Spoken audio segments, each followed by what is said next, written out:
নমস্কার, স্বয়ংপ্রভার আজকের ক্লাসে আপনাদের স্বাগত। আজ আমরা ব্যক্তিগত লেখক অথবা গ্রন্থাগারের নাম ব্যবহার করে কিভাবে ক্যাটালগ কার্ডের শীর্ষক বা হেডিং রচনা করতে হয় তা শিখব। আমাদের আজকের আলোচনার বিষয়বস্তুকে আমরা ৭টি ভাগে ভাগ করেছি। নিজেদের সুবিধার্থেই আমরা এই ভাগটি করে থাকি, কারণ বিভিন্ন টপিকের ওপর আলোচনা যখন আমরা করব, তখন একসাথে যাতে সবগুলো গুলিয়ে না যায় সেই জন্য আমরা আলাদা আলাদা ৭টি ভাগে ভাগ করেছি। আজ আমরা আলোচনা করব একজন গ্রন্থাগার, গ্রন্থাগারের নামে শীর্ষক তৈরি করার নিয়ম, একজন গ্রন্থাগার নামে শীর্ষক তৈরি করতে গিয়ে যে বিভিন্ন সমস্যাগুলো হয় তার আলোচনা করব। এছাড়া বন্টিত দায়িত্ব, মিশ্র বা যৌথ দায়িত্ব এবং সম্পাদকীয় দায়িত্বের সঙ্গে সঙ্গে আমরা বিশ্লেষণী সংলেখ নিয়েও আজ আলোচনা করব। একজন গ্রন্থাগার বলতে আমরা কি বুঝি? যখন একজন ব্যক্তি কোনো গ্রন্থের বুদ্ধিগত বা শিল্পজনিত বিষয় প্রকাশের জন্য দায়ী থাকেন, তখন সেটি একজন গ্রন্থাগারের রচনা হিসেবে পরিচিত হয়। একজন ব্যক্তি বইটির লেখক, সেই তথ্যটি আমরা সাধারণত গ্রন্থটির আখ্যাপত্র থেকেই পেয়ে যাই।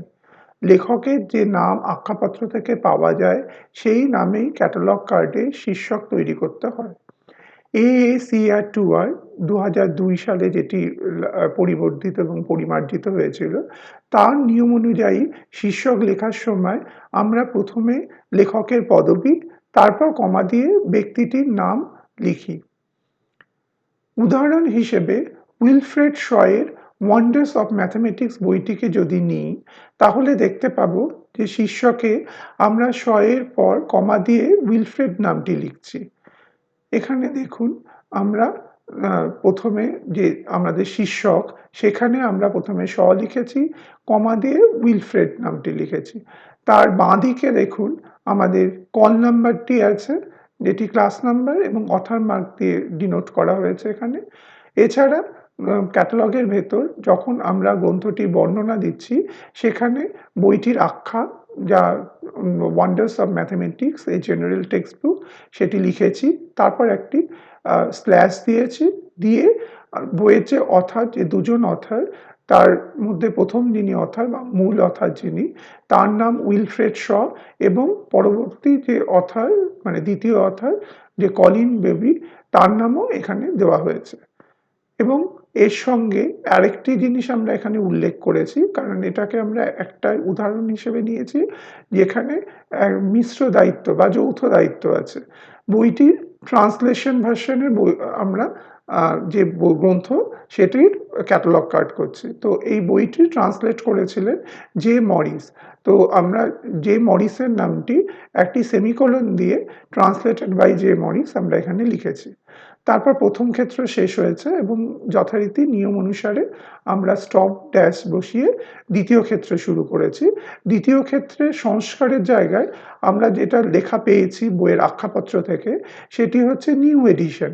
তো আমাদের এই নিউ এডিশন কথাটি লিখতে হয়েছে এবং তারপর একটা স্ল্যাশ দিয়ে সেই এডিশনের জন্য যিনি দায়িত্বপ্রাপ্ত, মানে যিনি দায়িত্ব নিয়েছেন, এডিটর যিনি, তার নামটি এখানে লিখেছি এবং সেক্ষেত্রে আমাদের লিখতে হয়েছে এডিটেড বাই জন হকিন্স। এখানে আমাদের দ্বিতীয় ক্ষেত্র শেষ হয়েছে। আমরা যেহেতু বইয়ের ক্ষেত্রে জেনারেল যে মেটেরিয়াল স্পেসিফিকেশন সেগুলো লিখি না, তাই আমরা এই তৃতীয় ক্ষেত্রটি ব্ল্যাঙ্ক রেখেছি, মানে সেটি বসাইনি। ডাইরেক্টলি আমরা চতুর্থ ক্ষেত্রে চলে গেছি। চতুর্থ ক্ষেত্রে শুরু হচ্ছে আবার একটি স্টপ ড্যাশ দিয়ে এবং এখানে প্রথমেই আমাদের প্রকাশস্থল বা প্রকাশনা যেখান থেকে হয়েছে সেটি উল্লেখ করেছি, সেটি হচ্ছে লন্ডন, এবং তারপর একটি কোলন চিহ্ন দিতে হয়েছে। তারপর সেমিকোলন চিহ্ন দিয়ে আমরা কলকাতা কথাটি লিখেছি, কারণ কলকাতা থেকেও বইটি প্রকাশিত হয়েছে। AACR2R অনুযায়ী আমাদের যে বইটি আমরা ক্যাটালগ করছি সেই বইটির আখ্যাপত্রে যে ২টি বা ৩টি নাম আমরা পাই কোনো গ্রন্থের প্রকাশস্থল হিসেবে, সেখানে আমাদের প্রথম নামটি অবশ্যই নিতে হবে। তাই আমরা লন্ডন নিয়েছি। এবং যেটি AACR 2 এর আরেকটি নিয়ম, সেটি হচ্ছে যদি সেই স্থানটি গ্রন্থাগার যে স্থানে আছে সেই স্থানের বাইরে হয়, মানে যেমন ধরুন গ্রন্থাগারটি যদি ভারতবর্ষের কোনো গ্রন্থাগার হয়, তখন সেটা আমাকে এবং প্রকাশস্থল হচ্ছে লন্ডন, তাহলে সেটি পুরো আলাদা জায়গাতে। সেক্ষেত্রে যদি ভারতবর্ষের কোনো স্থান থেকে গ্রন্থটি প্রকাশ হয় এবং সেটি আখ্যাপত্রে দেওয়া থাকে, তাহলে আমরা সেই নামটিও কিন্তু প্রথম যে প্রকাশস্থল সেটার সঙ্গে একটা সেমিকোলনের মাধ্যমে লিখব। তাই আমরা লন্ডন প্রথমে লিখেছি এবং সেমিকোলন দিয়ে কলকাতা কথাটিও লিখেছি। লেখার পর আমরা একটি কোলন চিহ্ন দিয়েছি এবং পাবলিশারের নাম মানে প্রকাশকের নাম আমরা এখানে লিখেছি। অক্সফোর্ড এই বইটি প্রকাশ করেছিল, তাই অক্সফোর্ডের নাম লিখি এবং এরপর একটি কমা দেওয়া হয়। কমা দিয়ে আমাদের প্রকাশের সময় সেটি লিখতে হয়। তো সেই সালটি হচ্ছে 1978, কিন্তু এখানে আপনারা দেখুন আমরা এখানে একটি থার্ড ব্র্যাকেটের মধ্যে 1978 দিয়ে একটা কোশ্চেন মার্ক দিয়েছি। সেটি কেন? তার কারণ হচ্ছে যখন কোনো বই প্রকাশিত হয়েছিল যে বছর, সেটা যদি পরিষ্কারভাবে না বুঝতে পারা যায়, শুধুমাত্র ধারণার আকারে থাকে, তখন আমরা কিন্তু এটি একটি কোশ্চেন মার্ক দিয়ে রাখি। সেই জন্য আমরা এখানে কোশ্চেন মার্ক দিয়ে রেখেছি। এরকম হতে পারে যে কখনো কখনো কোন শতাব্দীতে বা কোন দশকে বইটি প্রকাশিত হয়েছিল সেটা নিয়েই একটি কোশ্চেন মার্ক আছে। তখন আমরা কি করব? তখন আমরা যদি কোন শতকে হয়েছিল তাহলে আমরা ওটা পুরো কোশ্চেন মার্ক দিয়েই রাখি। যদি মনে হয় যে কোন দশকে হয়েছিল সেটা আমরা আন্দাজ করতে পারছি, তাহলে শতকটি দিয়ে, যেমন এখানে 1979 যদি থাকে, সেখানে আমরা 19 কটাটি দিয়ে দুটো কোশ্চেন মার্ক দিয়ে রাখি, মানে কোন বছর হয়েছিল সেটা জানি না। তো এইটি যখন আমরা করব তখন আমরা থার্ড ব্র্যাকেটের মধ্যে দিয়ে করব। এই উপলক্ষে আমি কতগুলো জিনিস একটু মনে করিয়ে দিতে চাই। কখনো কখনো আখ্যাপত্র থেকে আমরা যে গ্রন্থটির ক্যাটালগ কার্ড করা হচ্ছে সেই গ্রন্থটি কোথা থেকে প্রকাশিত হয়েছে সেই স্থানটির সম্পর্কে জানতে পারি না, কিছুই দেওয়া থাকে না। তখন আমরা কি করব? তখন আমরা এরকম একটি থার্ড ব্র্যাকেটের মধ্যে এস ফুল স্টপ এল দুটোই ছোট হাতের হবে, সেইটি ফুল স্টপ দিয়ে লিখব এবং থার্ড ব্র্যাকেট তার মধ্যে আমাদের এই কথাগুলি লিখতে হবে।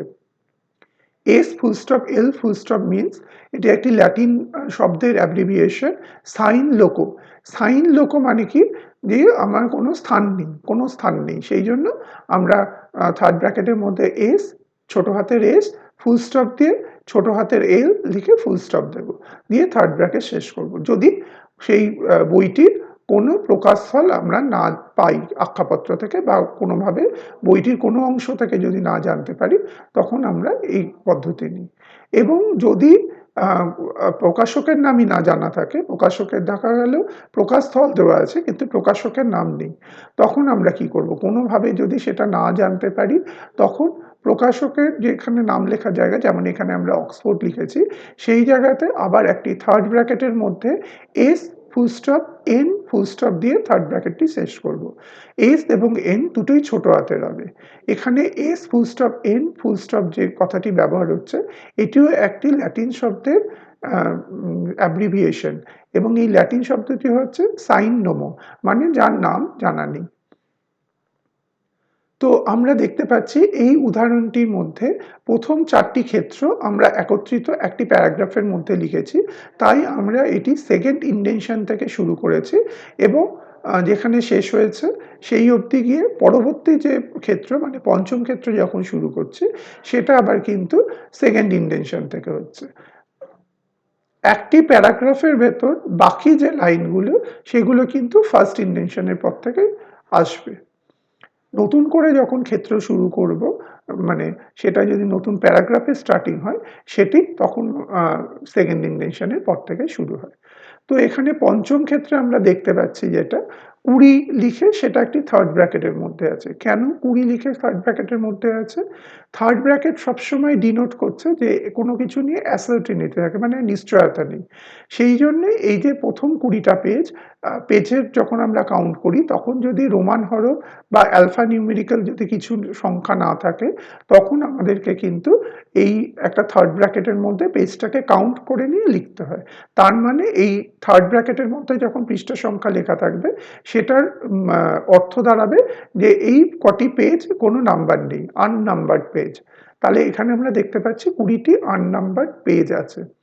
এরপর একটি কমা দিয়ে পরবর্তী যেখান থেকে পেজ নাম্বার আছে সেখান থেকে শুরু করে শেষ অবধি যত পেজ নাম্বার সেটা আমরা লিখছি। 1 থেকে 456 পেজ অবধি আছে, আমরা সেটা লিখে নিচ্ছি। এবার এটি গেল পেজিনেশন। তারপরে যে বর্ণনার আরো বইটির যে ফিজিক্যাল ডেসক্রিপশন আছে, তার যে আরো পার্টগুলো আছে, যেরকম তাতে যে ছবিগুলো আছে মানে ইলাস্ট্রেশন যেটাকে আমরা বলি, সেগুলোকে কিভাবে লিখব? পৃষ্ঠা সংখ্যা শেষ হওয়ার পর একটা কোলন দেব, কোলন দিয়ে যতগুলো চিত্র আছে এখানে সেই চিত্রটি লেখা হবে। মানে যেমন ধরুন এখন আমাদের কাছে এই বইটিতে 42টি চিত্র আছে, তাই 42 চিত্রটাকে আমরা ইংরেজিতে ইলাস্ট্রেশন বলি, তার অ্যাব্রিভিয়েশন হচ্ছে ILL দিয়ে ফুল স্টপ দেওয়া, ইল বলা হয়। তো 42 ইল।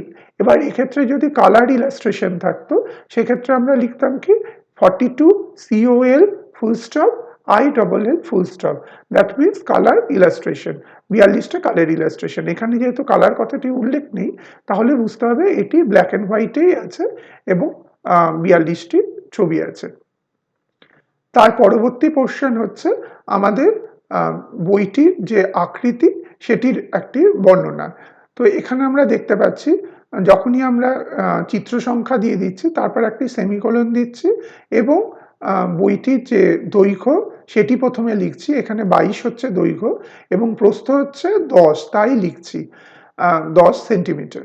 এবার আমরা সবসময় কিন্তু AACR অনুযায়ী যে নিয়ম আছে সেই অনুযায়ী কিন্তু এই প্রস্থটা লিখি না। প্রস্থ লিখব কখন কখন না, যখন সেটি দৈর্ঘ্যের অর্ধেকের কম অথবা দৈর্ঘ্যের চেয়ে বেশি হবে তখন। তার মানে যদি আমাদের দৈর্ঘ্য 22 সেন্টিমিটার হয়, তাহলে যদি প্রস্থ 11 সেন্টিমিটারের কম হয় অথবা 22 সেন্টিমিটারের বেশি হয়, তবেই আমরা প্রস্থটা লিখতাম।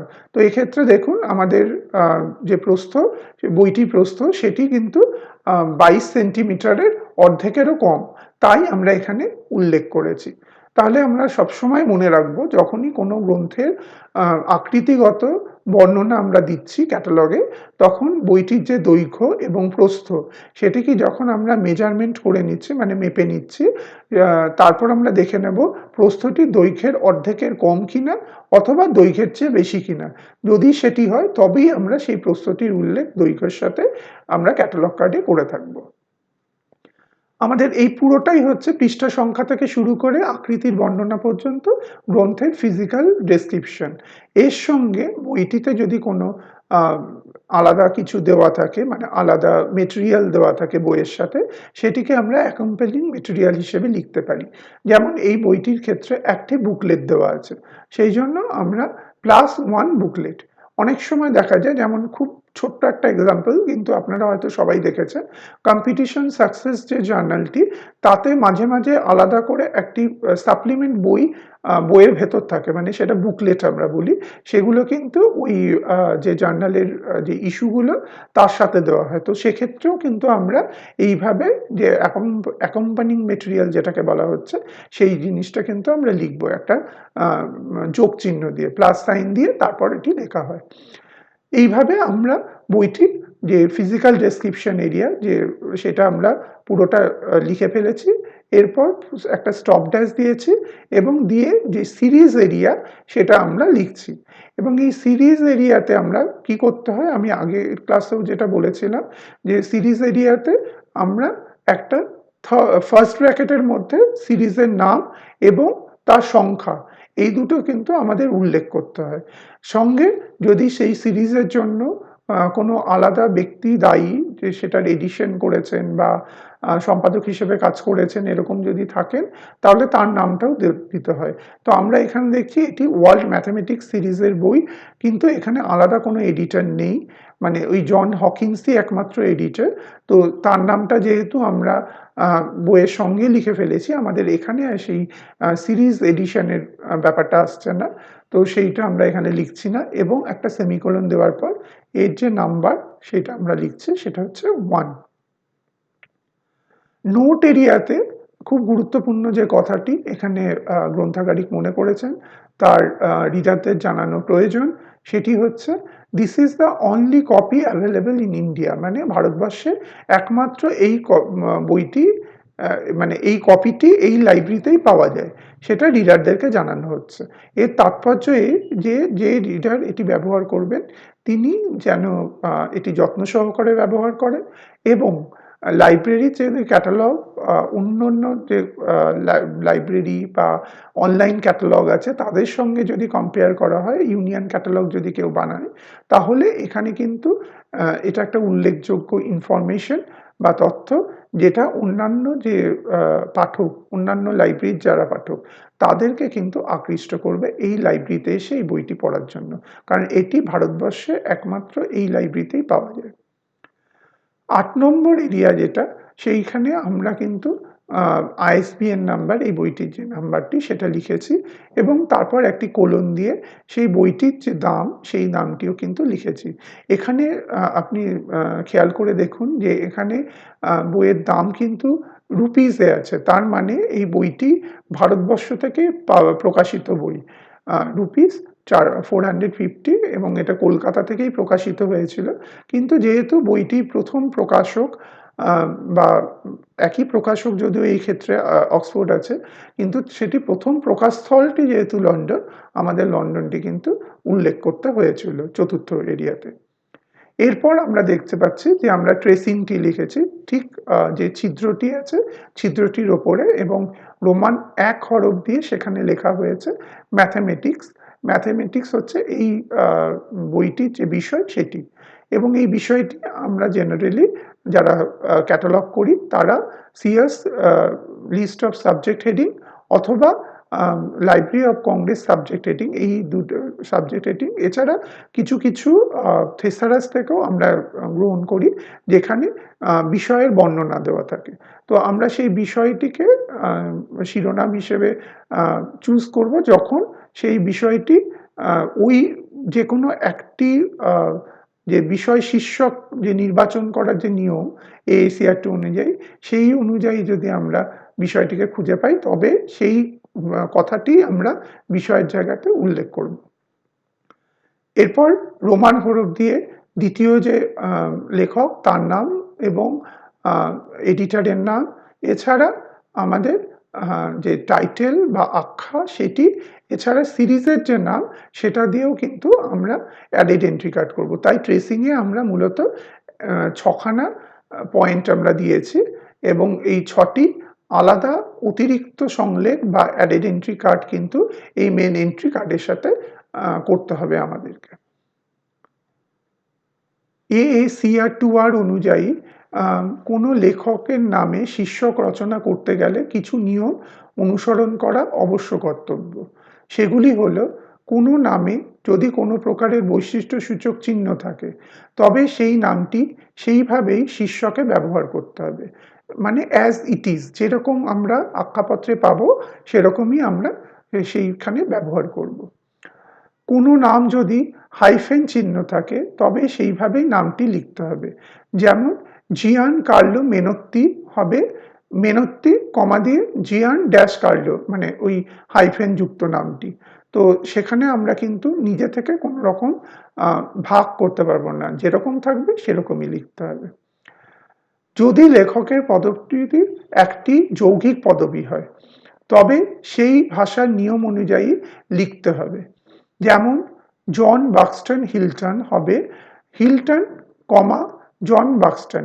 এক্ষেত্রে হিল্টনটা হচ্ছে পদবী, জন বাক্সটনটাকে আমরা একসাথে লিখব, কারণ ইংরেজি ভাষায় এই যখন তিনটি শব্দ থাকবে, মানে যৌগ একটা যৌগিক পদবী হবে, তখন কিন্তু ওই দুটি পদবী বা একটি পদবী নামের পরে বসবে, যেটি শেষে ব্যবহার হয় সেটিই কিন্তু আমাদের যখন শীর্ষক তৈরি হবে তার সামনে থাকবে। যদি আখ্যাপত্রে কোনো ব্যক্তির নাম না থাকে এবং শুধু পদবি থাকে, তবে সেটি সরাসরি লেখা হবে। যেমন ধরুন ডক্টর মজুমদার। এক্ষেত্রে কিন্তু মজুমদার, ডক্টর হবে না। যদি নামের মাধ্যমে কোনো ব্যক্তির পরিচয় পরিষ্কার না হয়, তবে নামের পাশের বন্ধনীতে সেটি বিশদভাবে বুঝিয়ে বলতে হবে। মানে একটি নাম, আমি উদাহরণ হিসেবে বলতে পারি, যেমন রিভার একটি পদবী। এবার যদি আমরা কোনো ক্যাটালগ কার্ডের শীর্ষে রিভার শব্দটি ব্যবহার করি, তাহলে রিভার কিন্তু অনেক সময় নদী বলতেও বোঝায়। তো সেক্ষেত্রে পাঠক কিন্তু কনফিউজড হয়ে যেতে পারে। সেক্ষেত্রে আমরা কি করব? আমরা ওই রিভার নামটি লেখার পর তারপর একটা ফার্স্ট ব্র্যাকেট দিয়ে তার মধ্যে বলে দেব যে এটি অথরের নাম।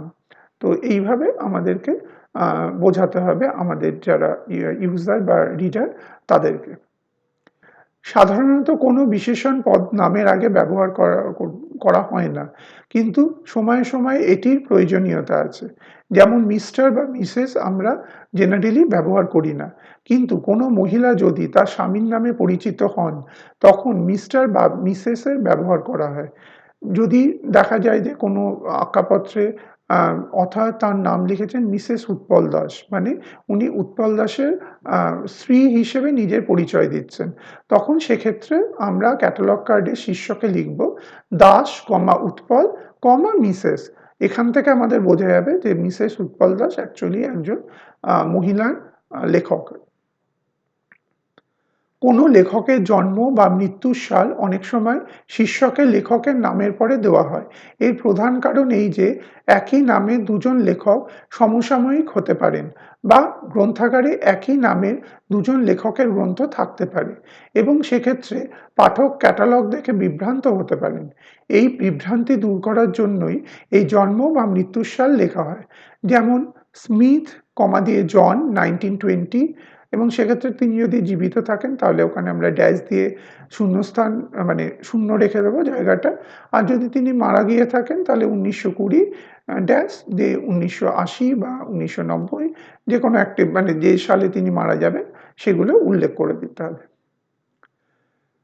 সবচেয়ে বেশি সমস্যা যেটা নিয়ে হয় সেটা হচ্ছে ভারতীয় নাম। তো ভারতীয় নামের ক্ষেত্রে AACR2R এ নানা প্রকারের বিধান দেওয়া আছে। যদি কোনো লেখক ঊনবিংশ শতাব্দীর মধ্যপর্বের আগে কোনো গ্রন্থ লিখে থাকেন এবং তিনি ভারতীয়, ভারতেই সেই গ্রন্থটি বেরিয়েছে, তাহলে সেই গ্রন্থটি, সেই লেখকের নাম, সেই ব্যক্তির নাম, তার যে প্রথম নাম সেটা দিয়েই শীর্ষক তৈরি হবে। যেমন কালিদাস। আবার কোনো লেখক যদি ঊনবিংশ শতাব্দীর মধ্যপর্বের পরে কোনো গ্রন্থ লিখে থাকেন, তবে সেই ব্যক্তির পদবি দিয়ে শীর্ষক তৈরি করতে হবে, আমরা যেরকম এখন করে থাকি। উদাহরণ হিসেবে বলতে পারি যেমন সেনগুপ্ত, AC। এছাড়া দক্ষিণ ভারতীয় গ্রন্থকার হলে নামে প্রথমে লেখা হয়। তার কারণ দক্ষিণ ভারতীয় নামগুলোতে জেনারেলি তার পারিবারিক পদবি এবং তার সঙ্গে তার জাত বা কাস্ট এগুলো উল্লেখ থাকে। একটা উদাহরণ হিসেবে বলতে পারি, যেমন শঙ্করন নায়ার, শঙ্করন নায়ার, তার নাম কিন্তু অ্যাকচুয়ালি শঙ্করন। তো তার নাম দিয়েই আমরা যে গ্রন্থটি, তার যে ক্যাটালগ কার্ড হবে, তার যে শীর্ষক সেটি কিন্তু তার নাম দিয়ে হবে, মানে শঙ্করন নায়ার, দিয়ে আমাদের এক্ষেত্রে লিখতে হবে। এবার একটা উদাহরণ হিসেবে আমরা যদি দেখি, DC পাল ও SK জানির ট্রাইবাল মেডিসিন বইটিকে যদি আমরা ক্যাটালগ করি, তাহলে আমরা দেখব প্রথম লেখক যার নাম হচ্ছে দুলাল চন্দ্র পাল, তিনি 1940 সালে জন্মগ্রহণ করেছিলেন, এবং লাইব্রেরিতে আরেকজন DC পাল, যিনি তার নামও হচ্ছে, মানে সারসংক্ষেপে আমরা DC পালই বলছি, কিন্তু তার নামটা হয়তো আলাদা, যেমন দুর্গাচরণ পাল তার নাম হতে পারে। তো সেই নামটি একই, যখন আমরা অ্যাব্রিভিয়েশন করছি দুটোই আমরা DC পাল হয়ে যাচ্ছে। তো সেই DC পাল দুজনকে যদি আমরা আলাদা করতে চাই, তখন ক্যাটালগার কে এই যে কোনো একজন অথরের যে জন্মসাল বা মৃত্যুসাল এগুলো খুঁজে বের করতে হবে এবং আ আ ওই গ্রন্থাগারে যেহেতু ডিসিপাল নামে অপর একজন লেখকের বই উপস্থিত আছে, সেই জন্য এই জন্মসাল বা পুরো নাম ব্যবহার করে আমরা ক্যাটালগ কার্ডটি করেছি। যেমন দেখুন এখানে পাল এবং পাল লিখে কমা দিয়ে তারপর ডি ফুল স্টপ সি লিখে তার কমা দিয়ে তার জন্মসালটি উল্লেখ করা হয়েছে 1940 সাল। এবার তার ভেতরে যে বর্ণনা বইটির সেটি দেওয়া হয়েছে tribal medicine by ডিসিপাল and SK জানি। এটি নয়া প্রকাশন যেটি কলকাতা থেকে ক্যালকাটা থেকে প্রকাশিত হয়েছিল 1988 এর পেজ নাম্বার এবং কি প্লেটস আছে সেগুলো উল্লেখ করে দেওয়া হয়েছে। নোট এরিয়াতে এর যে বিবলিওগ্রাফি সেটা উল্লেখ করেছেন ক্যাটালগার। এছাড়া আইএসবিএন নাম্বার, এর টার্মস অফ অ্যাভেইলেবিলিটি মানে প্রাইস কত সেটা দেওয়া হয়েছে। এই বইটির জন্য আমাদের ৩টি অতিরিক্ত সংলেখ বা অ্যাডেড এন্ট্রি করতে হবে। একটি সাবজেক্ট যেটি হচ্ছে ট্রাইবাল মেডিসিন, এছাড়া অথরের নাম এবং টাইটেল মানে দ্বিতীয় অথরের নাম এবং আখ্যা দিয়ে আমাদের আরও ২টি সংলেখ অতিরিক্ত সংলেখ করতে হবে। ক্যাটালগিং প্রক্রিয়ায় একজন লেখকের রচিত গ্রন্থের ক্ষেত্রেও সমস্যা হতে পারে। যেমন সমস্যাটি লেখকের নামের বানানের সমস্যা হতে পারে, কখনো ছদ্মনামের সমস্যা হতে পারে, কখনো পদবী সংক্রান্ত সমস্যা হতে পারে। এছাড়া অনেক সময় দেখা যায় আম লেখক বিভিন্ন ধরনের নাম বিভিন্ন সময় ব্যবহার করেছেন। তো সেইটাও একটা সমস্যা হতে পারে। এছাড়া অভিজাতমূলক নামের সমস্যা অন্যতম সমস্যাগুলির মধ্যে। বিশেষত এটা আ দেখা যায় যখন ব্রিটিশ যে লেখকরা আছে তাদের ক্ষেত্রে। বন্টিত দায়িত্ব বলতে আমরা বুঝি ২ জন বা ততোধিক ব্যক্তি সামগ্রিক একটি বই লেখেন এবং অনেক সময় আখ্যাপত্র থেকে পরিষ্কার করে বোঝা যায় না যে মূল দায়িত্ব কোন লেখকের। সেক্ষেত্রে শীর্ষক নির্বাচনে আমাদের সমস্যার সৃষ্টি হয়।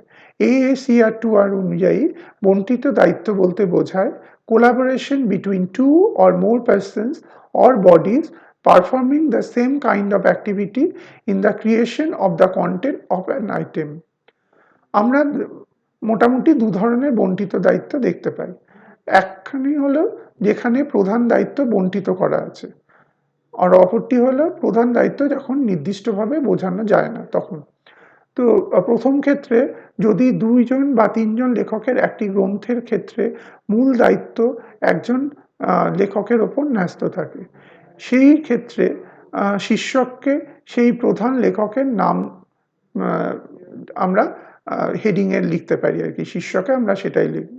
এবং অন্যান্য যে লেখকরা থাকবেন তারা অতিরিক্ত সংলেখে আসবেন। কোনো গ্রন্থ রচনার ক্ষেত্রে মূল দায়িত্ব ২ জন ব্যক্তির উপর অর্পিত থাকলে এবং একজন সহায়ক ব্যক্তি থাকলে ওই ৩য় ব্যক্তির নামও কিন্তু অতিরিক্ত সংলেখে আসবে। যেরকম আমরা আগের যে উদাহরণটি দেখলাম যেখানে এডিটর আছে, ট্রান্সলেটর আছে এবং যে মূল অথার তিনি আছেন। তো ৩ জনের নামই কিন্তু এখানে উল্লেখ করা দরকার। দ্বিতীয় ক্ষেত্রে কোনো গ্রন্থ যদি ২ জন অথবা ৩ জন ব্যক্তি প্রধান দায়িত্বের অংশীদার হয় এবং মূল উৎসে অক্ষর বিন্যাস ইত্যাদি মূল লেখককে যদি শনাক্ত করা না যায়, সেক্ষেত্রে প্রথম ব্যক্তির নামেই শীর্ষক তৈরি হবে। এবার ২ জন বা ৩ জন বা তার বেশি লেখক যদি একটি গ্রন্থের আ মানে প্রধান দায়িত্বে থাকেন তাহলে জেনারেলি আমরা আখ্যাপত্র থেকে দেখতে পারি যে কোনো একটি ব্যক্তির নাম সেটা পুরো ক্যাপিটাল লেটারে দেওয়া আছে। তাহলে আমাদের বুঝতে হবে তিনিই মূল লেখক। আর আদারওয়াইজ আমরা অন্য যে ব্যক্তির নাম ১ম এ থাকবে সেই ব্যক্তির নাম দিয়ে আমরা শীর্ষক বা হেডিং তৈরি করব। অন্যান্য ব্যক্তিরা অতিরিক্ত সংলেখে থাকবেন। গ্রন্থটি যদি ৩ জনের বেশি ব্যক্তি লিখে থাকেন তাহলে আখ্যা দিয়ে শীর্ষক তৈরি করতে হবে এবং প্রথম ব্যক্তির নামে অতিরিক্ত সংলেখ হবে। বাকি যে ব্যক্তিরা এই গ্রন্থটির জন্য দায়িত্বপ্রাপ্ত তাদের নাম কিন্তু এখানে আর উল্লেখ করার প্রয়োজন নেই। ক্যাটালগ কার্ডের বিবরণের ক্ষেত্রে প্রথম যে লেখক তার নাম দিয়ে ৩টি ডট দিয়ে এট অল কথাটি লিখতে হবে। এট অল একটি ল্যাটিন কথা যার অর্থ আর সকলে, এবং এই এটল কথাটি কিন্তু আমরা একটি এক্সাম্পলের সাহায্যে দেখতে পারি। বন্টিত দায়িত্বের যে উদাহরণগুলো, যেটা আমরা এই বইটি যদি নিই, যেমন সাইকোলজি অফ পারসেপশন, এই বইটি লিখেছেন উইলিয়াম এন ডেম্বার এবং জোয়েল এস ওয়াং। এটি সেকেন্ড এডিশনের বই এবং এর পাবলিশার হচ্ছে হল্ট, রেইনহার্ট অ্যান্ড উইস্টন, এবং এটি নিউ ইয়র্ক, শিকাগো এবং সান ফ্রান্সিসকো থেকে প্রকাশিত হয়েছে। যখন আমরা এর মুখ্য সংলেখ বা মেন এন্ট্রি তৈরি করব, তখন এখানে দেখব যে আমরা ডেম্বার উইলিয়াম এর নাম আমরা মেন এন্ট্রি দিয়ে শুরু করছি, মানে শীর্ষকে রাখছি, এবং ভেতরে ডেসক্রিপশনটা যেভাবে দেওয়া দিয়েছি এবং যেখানটা আমরা ট্রেসিং করেছি সেখানে আমরা দেখতে পাবো যে প্রথমে সাবজেক্টটাকে লেখা হয়েছে পারসেপশন, এবং তারপর যে দ্বিতীয় অথর তার নাম এবং টাইটেল লেখা হয়েছে। তার মানে এখানে বইটির যে বিভিন্ন অ্যাডেড এন্ট্রি হবে বা অতিরিক্ত সংলেখগুলো দেখানো যাবে, তার মধ্যে বিষয়, দ্বিতীয় লেখক এবং আখ্যা সংলেখ থাকবে। এই উদাহরণটির মাধ্যমে আমরা দেখে নিতে পারছি। দেখুন এই পরবর্তী যে মানে 11 নম্বর স্লাইডটাতে আমরা কিন্তু এই সবগুলো উদাহরণ অ্যাডেড এন্ট্রি গুলো আমরা দেখে নিচ্ছি। এবার যদি আমরা 3টি অথরের রচিত কোনো গ্রন্থ নিয়ে কাজ করি, তাহলে কীরকমভাবে ক্যাটালগ হবে সেটার একটি উদাহরণ দেখে নিই। যেমন এই ডেভেলপমেন্ট সাইকোলজি, এই বইটি রবার্ট এন লিবার্ট, রিতা রিক্স নেলসন এবং রবার্ট ভি কাইল এই তিনজন মিলে লিখেছেন। তো আমরা যখন তার এন্ট্রিগুলো করব, মেন এন্ট্রি করতে যখন আমরা শুরু করলাম, সেখানে দেখুন প্রথম যে অথর, সেই অথরের নাম দিয়ে কিন্তু আমরা এই শীর্ষক বা হেডিংটি তৈরি করেছি। ভেতরে ডেসক্রিপশন যেরকম দেওয়া সেরকম দেওয়া হয়েছে, এবং দেখা যাচ্ছে এটি কিন্তু পুরো যে ডেসক্রিপশন সেটা একটি কার্ডের মধ্যে কমপ্লিট করতে পারা যায়নি। তো আমরা কন্টিনিউড অর নেক্সট কার্ড বলে আমরা যে পরবর্তী আরেকটি কার্ডে কন্টিনিউড বলে আমরা শুরু করছি সেই কার্ডটির কন্টিনিউয়েশন, এবং এইটা মুখ্য সংলেখের সঙ্গে আমরা পরবর্তীকালে আরও দুটি সাবজেক্ট এবং সেকেন্ড অথরের জন্য দুটো অ্যাডেড এন্ট্রি করেছি। থার্ড অর্ডারের জন্য আরেকটি অ্যাডেড এন্ট্রি হয়েছে এবং টাইটেল জন্য আরেকটি অ্যাডেড এন্ট্রি হয়েছে। তাহলে আমরা এই টোটাল বইটির জন্য একটি মুখ্য সংশ্লেষ বা মেন এন্ট্রি এবং 4টি অ্যাডেড এন্ট্রি করেছি। টোটাল 5টি ক্যাটালগ কার্ড একটি বইয়ের জন্য তৈরি করতে হয়েছে এখানে। এবার বন্টিত দায়িত্ব উদাহরণ হিসেবে আমরা প্রিন্সিপালস অফ সাইকোলজি এটা নিতে পারি, যেখানে তিনের বেশি অথর এই বইটি লিখেছেন, বা তাদের মানে অথরের সংখ্যা তিনের বেশি যখনই হবে তখন কীরকমভাবে লিখতে হবে তার জন্য এই উদাহরণটা আমরা দেখছি। এক্ষেত্রে দেখুন মেন এন্ট্রিতে আমরা শীর্ষক যেটা তৈরি হয়েছে সেটা গ্রন্থটির আখ্যা দিয়ে বা টাইটেল দিয়ে তৈরি হয়েছে, principles of psychology by Richard H Prince. এখানে 3টে ডটের পর এট অল একটা থার্ড ব্র্যাকেটের মধ্যে লেখা হয়েছে, তারপর স্টপ ড্যাশ দিয়ে পরবর্তী মানে চতুর্থ ক্ষেত্রে চলে গেছি, কারণ এখানে হয়তো দ্বিতীয় ক্ষেত্র ছিল না, তাই আমাদের চতুর্থ ক্ষেত্রে চলে যেতে হয়েছে, এবং বাকিগুলো নিয়ম অনুযায়ী করা হয়েছে। এখানে দেখুন আপনি ট্রেসিংয়ে আমরা দুটো অ্যাডেড এন্ট্রি কার্ডের জন্যই আমরা মাত্র করেছি, একটি হচ্ছে সাবজেক্ট আর একটি হচ্ছে প্রথম যে অথর তার নামে। তো সেই জন্য সাবজেক্ট হচ্ছে সাইকোলজি এবং প্রিন্স রিচার্ড এইচ দিয়ে আমরা অথর এন্ট্রি করেছি। এক্ষেত্রে আমাদের মাত্র 3টি কার্ড করতে হবে। AACR2R এর নিয়মাবলী অনুযায়ী কোনো কাজ যৌথ দায়িত্বের হবে যদি বিভিন্ন ব্যক্তির অথবা সংস্থার ব্যক্তিগত এবং শিল্পজনিত বিষয়ে বিভিন্ন প্রকার কাজের মাধ্যমে কোনো অবদান প্রকাশিত হয়। অবদানটি নানা প্রকারের হতে পারে, যেমন লেখা, রূপান্তর, সজ্জা, সম্পাদন, অনুবাদ ইত্যাদি। এই দায়িত্ব 2 প্রকারের হতে পারে। কোনো পূর্বের কাজের পরিবর্তিত রূপ হিসেবে সেক্ষেত্রে অনুবাদ ও রূপান্তর হয়, এবং নতুন কাজ যেখানে বিভিন্ন ব্যক্তির বিভিন্ন ধরনের অবদান আছে, যেরকম সজ্জা, সংশোধন, এগুলোর ক্ষেত্রে হতে পারে। মিশ্র বা যৌথ দায়িত্ব বিভিন্ন ধরনের হয়। আজ আমরা যে দায়িত্বগুলো নিয়ে আলোচনা করব সেগুলি হলো রূপান্তর, অনুবাদ, চিত্রিত রচনা, সংশোধন, জীবনী বা সমালোচনা সমেত রচনা। কোনো কাজে রূপান্তরিত আকারের ক্ষেত্রে সর্বদা রূপান্তরকারীর নামের শীর্ষকে ব্যবহৃত হবে। এই রূপান্তরিত আকার বিভিন্ন প্রকারের হতে পারে, যেমন উপন্যাসের রূপ, নাট্যকাব্য রূপ, কাব্যরূপ এবং শিশুদের জন্য রূপান্তর বা প্রকারান্তর। যদি রূপান্তরকারীর নাম অজানা থাকে তবে শীর্ষক সর্বদাই আখ্যা দিয়ে হবে এবং মূল রচনার লেখকের নামে একটি নাম আখ্যা দিয়ে অতিরিক্ত সংলেখ তৈরি হবে।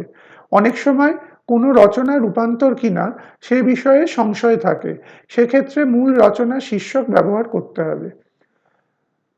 এটি একটি রূপান্তরের উদাহরণ। এখানে দেখুন মুখ্য এন্ট্রিতে এবং অতিরিক্ত এন্ট্রি যেটা নাম আখ্যা দিয়ে তৈরি করা হয়েছে তার একটা উদাহরণ এখানে আমরা দিয়েছি। অনুবাদের ক্ষেত্রে মূল লেখকের নামেই সাধারণত শীর্ষক তৈরি হয়। অনুবাদকের নামে কিছু কিছু ক্ষেত্রে অতিরিক্ত সংলেখ তৈরি করতে হয়। যেমন যদি অনুবাদটি কবিতার আকারে হয়, যদি অনুবাদটি খুবই গুরুত্বপূর্ণ হয়, অথবা যদি অনুবাদটি সেই ভাষায় অনেকবার অনেক ব্যক্তির দ্বারা অনুদিত হয়েছে এরকম হয়। এছাড়া আখ্যাপত্র দেখে বোঝা যায় যে অনুবাদকই আসল লেখক, তবে আমরা অনুবাদকের নামে অতিরিক্ত সংলেখ তৈরি করব। আদারওয়াইজ বা অন্যান্য পরিস্থিতিতে আমরা অনুবাদকের নামে কখনোই অতিরিক্ত সংলেখ তৈরি করব না। এটি একটি উদাহরণ। চিত্রিত রচনার ক্ষেত্রে শীর্ষক সর্বদাই মূল লেখকের নামে হয়। কিছু কিছু ক্ষেত্রে চিত্রকরের নামে অতিরিক্ত সংলেখ হয়। যেমন চিত্রকরের নাম যদি রচনাতে জোরালোভাবে উল্লেখ করা থাকে, বা যদি রচনার অর্ধেক বা অর্ধেকের বেশি অংশ ছবি দিয়ে পরিব্রাত করা থাকে, বা ছবি মূল রচনার গুরুত্বপূর্ণ অংশ হিসেবে বিবেচিত হয়, তবেই আমরা কিন্তু চিত্রকরের নামে অতিরিক্ত সংলেখ তৈরি করব। যদি কোনো রচনা একজন চিত্রকর ও লেখকের যৌথ দায়িত্ব হিসেবে বিবেচিত হয়, তাহলে আখ্যাপত্রে যার নাম আগে থাকে তার নামে শীর্ষক তৈরি করতে হয়। দ্বিতীয় ব্যক্তির নামে অতিরিক্ত সংলেখ তৈরি হয়। অনেক সময় কোনো লেখার সংশোধন লেখক ব্যতীত অন্য কোনো ব্যক্তি করেন, কিন্তু সংশোধিত লেখাটিতে আসল লেখকের নামই থেকে যায়। যদি আখ্যাপত্রে দায়িত্ব বর্ণনার ক্ষেত্রে বা আখ্যাতে মূল লেখকের নাম দেওয়া থাকে এবং অন্যান্য ব্যক্তির নাম না দেওয়া থাকে, তবে শীর্ষক মূল লেখকের নামেই হবে। যিনি লেখাটি সংশোধন করেছেন তাকে অতিরিক্ত সংলেখে রাখতে হবে। কোনো কোনো ক্ষেত্রে দেখা যায় যে আখ্যাপত্রের আখ্যাতেই শুধু মূল লেখকের নাম আছে, কিন্তু দায়িত্ব বর্ণনার ক্ষেত্রে যিনি সংশোধন করেছেন তার নাম আছে। তখন যিনি সংশোধন করেছেন তার নামেই শীর্ষক হবে, আর মূল লেখকের নামে অতিরিক্ত সংলেখ তৈরি করতে হবে। এটির একটি উদাহরণ হিসেবে নিউ হ্যান্ডবুক অফ কেমিস্ট্রি দেখতে পারি। সেক্ষেত্রে আমরা দেখব যে এখানে কিভাবে যিনি পরবর্তীকালে অনুবাদ করেছেন তার নামটি কিভাবে দেওয়া যাবে, মানে যিনি সংশোধন করেছেন। অনেক সময় দেখা যায় যে কোনো লেখকের রচনায় কয়েকটি রচনা নিয়ে তৈরি গ্রন্থে অন্য কোনো ব্যক্তির দ্বারা রচিত জীবনী বা সমালোচনার উল্লেখ গ্রন্থটির তথ্যের মূল উৎসে থাকে। ওইসব ক্ষেত্রে শীর্ষক মূল লেখকের নামেই হবে, অন্য ব্যক্তির নামে অতিরিক্ত সংলেখ হবে। উদাহরণ হিসেবে বলা যায় একটি বই যার আখ্যা হচ্ছে বা টাইটেল হচ্ছে মাই ডেজ উইথ ডক্টর বিধানচন্দ্র রায়। এই বইটি লিখেছিলেন অশোক কুমার বাগচি। সেই বইটির ক্যাটালগিংয়ের সময় আমাদের হেডিং বা শীর্ষক হবে বাগচি নামে, বাগচি কমা অশোক কুমারের নামে। অতিরিক্ত সংলেখ বা অ্যাডেড এন্ট্রি কিন্তু রয় কমা বিধানচন্দ্রের নামে তৈরি করতে হবে। কোনো গ্রন্থ যখন কোনো ব্যক্তির দ্বারা সংকলিত বা সম্পাদিত হয় তখন সম্পাদকের নাম অতিরিক্ত সংলেখে থাকে। সম্পাদকের নাম কখনোই মুখ্য সংশ্লেষে যে শীর্ষক তাতেও আসে না। সম্পাদকীয় রচনার ক্ষেত্রে আমরা দু ধরনের গ্রন্থ দেখতে পাই। একটি হচ্ছে সামগ্রিক আখ্যাযুক্ত বই, আরেকটি হচ্ছে সামগ্রিক আখ্যা বিযুক্ত বই। এখন মুখ্য সংলেখে যখন আমরা সামগ্রিক আখ্যাযুক্ত বইয়ের ক্যাটালগিং করি তখন শীর্ষক কিন্তু এই আখ্যা দিয়ে হবে এবং সম্পাদকের নাম অতিরিক্ত সংলেখে থাকবে। কিন্তু যখন সামগ্রিক আখ্যার কোনো থাকে না আর কি, তখন যিনি আখ্যাপত্রে প্রথমে থাকবেন তার নামে মুখ্য সংলেখ শীর্ষ হবে এবং সম্পাদকের নামে অতিরিক্ত সংলেখ তৈরি হবে। এর উদাহরণ হিসেবে আমরা দেখতে পারি information communication library and community development বইটি। এখানে এর এডিটর হচ্ছে বি রমেশবাবু এবং এস গোপালকৃষ্ণন।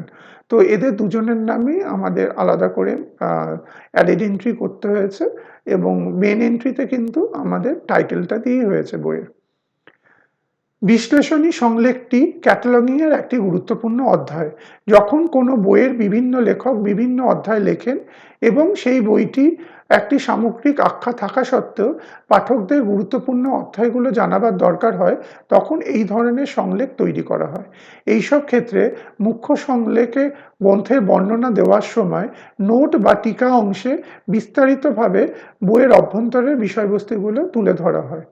বিশ্লেষণী সংলেখ প্রধানত দু ধরনের হয়: লেখক বিশ্লেষণী সংলেখ আর আখ্যা বিশ্লেষণী সংলেখ। প্রত্যেক ধরনের বিশ্লেষণী সংলেখ প্রথম ও পঞ্চম ক্ষেত্রটি উল্লেখ করা হয় এবং তার নিচে ইন কথাটি লিখে তার তলায় দাগ দিয়ে আসল বই, তার সম্পাদক এবং চতুর্থ ক্ষেত্রের তথ্য তুলে ধরা হয়। এর উদাহরণ হিসেবে আমরা যদি এই ইকোনমিক্স অফ ডিজিটাল ইনফরমেশন বইটির ক্যাটালগ দেখি, তাহলে দেখুন আপনারা দেখতে পাবেন যে মুখ্য সংলেখ বা মেন এন্ট্রিতে আমরা নোটস এরিয়াতে কন্টেন্টস বলে এখানে ডিজিটাল ইনফরমেশন অ্যান্ড লাইব্রেরি যে আর্টিকেলটি থমাস ডাব্লিউ শগনি লিখেছেন তার লেখাটা এখানে আমরা উল্লেখ করে দিয়েছি। এবং পরবর্তীকালে অ্যানালিটিক্যাল এন্ট্রি যখন করেছিলাম, লেখক অ্যানালিটিক্যাল এন্ট্রি বা লেখক বিশ্লেষণী সংলেখ, সেখানে কিন্তু আমরা শগনিস্তির নাম আমরা দিয়ে করেছি, শীর্ষক রচনা করেছি এবং তার সঙ্গে digital information and the library যে লেখাটি ওনার লেখা সেটি কততম পেজে থাকছে সেটি কিন্তু উল্লেখ করে দেওয়া হয়েছে এবং এখানে যেটি আগেই বলেছি ইন দিয়ে মূল যে বইটি তার নাম এবং তার যে অথর বা এডিটর তার নাম কিন্তু এখানে থাকছে। বিষয়ের ক্ষেত্রেও একইভাবে আমরা কিন্তু ওই টাইটেলটা নিয়েছি, স্পেসিফিক্যালি যে আর্টিকেলটির কথা বলছি তার টাইটেলটি নেওয়া হয়েছে এবং এক্ষেত্রেও কিন্তু ইন দিয়ে পুরো মূল যে বইটি তার তথ্য কিন্তু এখানে দেওয়া হয়েছে। তো এইভাবে আমরা অ্যানালিটিক্যাল এন্ট্রি বা বিশ্লেষণী সংলেখ তৈরি করতে পারি। ধন্যবাদ।